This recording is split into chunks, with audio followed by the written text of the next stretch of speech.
Hey, what's up guys? Will here for GSM Arena, and welcome to our head-to-head series.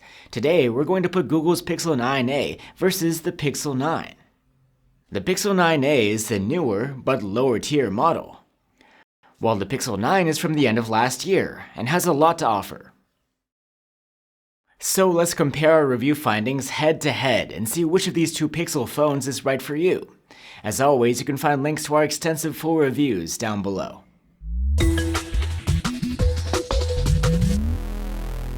The Pixel 9a is a less expensive alternative to the Pixel 9, but still aims to provide a genuine Pixel experience. Meanwhile, the Pixel 9 is a flagship model and has the upper hand in terms of features. The Pixel 9a is slightly bigger and is a bit heavier too, but only by about 10 grams. The Pixel 9 has a back made of Gorilla Glass Victus 2 versus the plastic back on the 9a, but both phones have an aluminum frame. Both Pixels also have the same ingress protection, rated at IP68 versus dust and water submersion. The Pixel 9a and Pixel 9 have similar displays. They're both 6.3-inch OLEDs with a 1080p resolution and a 120Hz refresh rate. However, the bezels are thicker on the 9a, lending a less premium look. While the Pixel 9 has Gorilla Glass Victus 2 protection, the 9a's is an unspecified Gorilla Glass. The two screens have the same good sharpness though, and have support for HDR10+ video. Both of these phones have exceptional max brightness, but the Pixel 9 screen is the brighter of the two. It was able to achieve around 2200 nits when boosting in auto mode. The Pixel 9a maxes out at around 1900. Both Pixels have stereo speakers, and the Pixel 9 setup is a bit louder. The Pixel 9a has a better sound quality though. It's warmer and fuller with more bass. Let's have a listen to compare.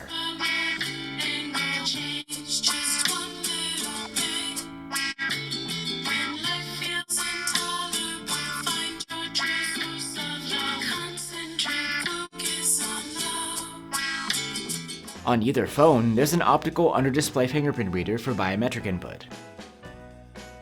And the Pixel 9a and Pixel 9 can both come with 128 or 256 gigs of storage, not expandable through microSD. Both of these Pixels have the same software experience, and at the time of this video, that's a stock-like Pixel version of Android 15. It includes plenty of AI-based features, many of them provided through Google Gemini. There are a few Pixel-exclusive features too, such as the Pixel Studio for AI image generation.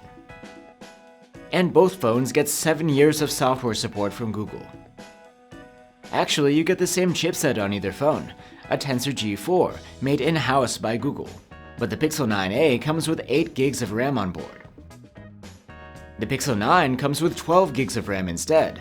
That might make a difference during some memory-heavy tasks, like AI. In real-world use though, both phones feel fast and snappy, and both the Pixel 9a and Pixel 9 earn the same scores in benchmarks. However, neither phone is exactly a powerhouse, at least when comparing to other current flagships. The Pixel 9a has a larger battery. It's 5100 mAh versus 4700 on the Pixel 9.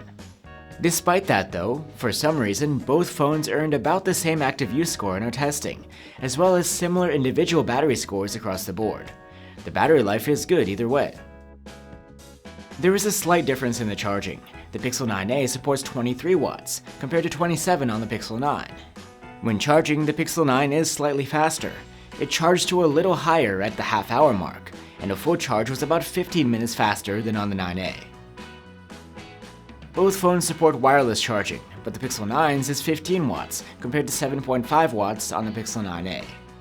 And now the cameras. On the back of the Pixel 9a, you'll find a 48 megapixel main camera and a fixed focus 13 megapixel ultrawide cam.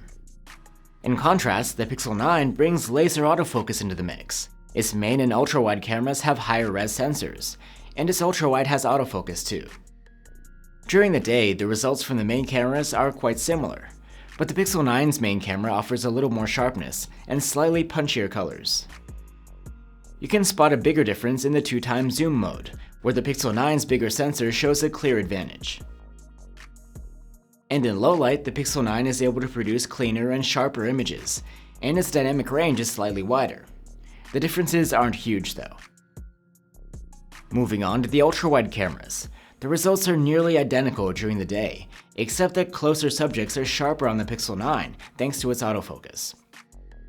And in low light, the Pixel 9's ultrawide again has the edge when it comes to noise and sharpness. The Pixel 9a's selfie cam has fixed focus, while the Pixel 9 has autofocus.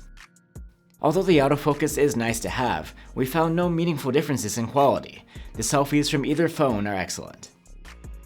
And here's a comparison of 4K selfie videos taken with both phones.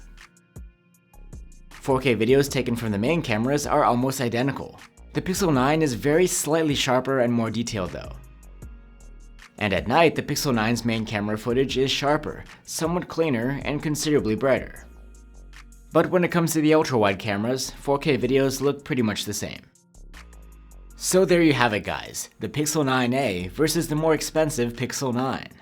With either phone, you have good ingress protection and a bright OLED display. There's the same UI with Google's AI features and long software support. And the battery life is about the same too. The Pixel 9a does have a couple of advantages. Its speakers sound better, and it's able to provide a similar overall experience at a lower price. The Pixel 9, on the other hand, is a bit more compact, and it has more premium glass on the front and back. Its screen is more elegant, with slimmer bezels. The phone comes with more RAM on board, the charging speed is a bit faster, and the cameras have a slight edge over the Pixel 9a's. Overall, the Pixel 9 does have its advantages, but they're nothing major. If you don't mind the slight downgrades, it could be worth it to go for the Pixel 9a and save some cash. Thanks for watching, and I'll see you on the next one.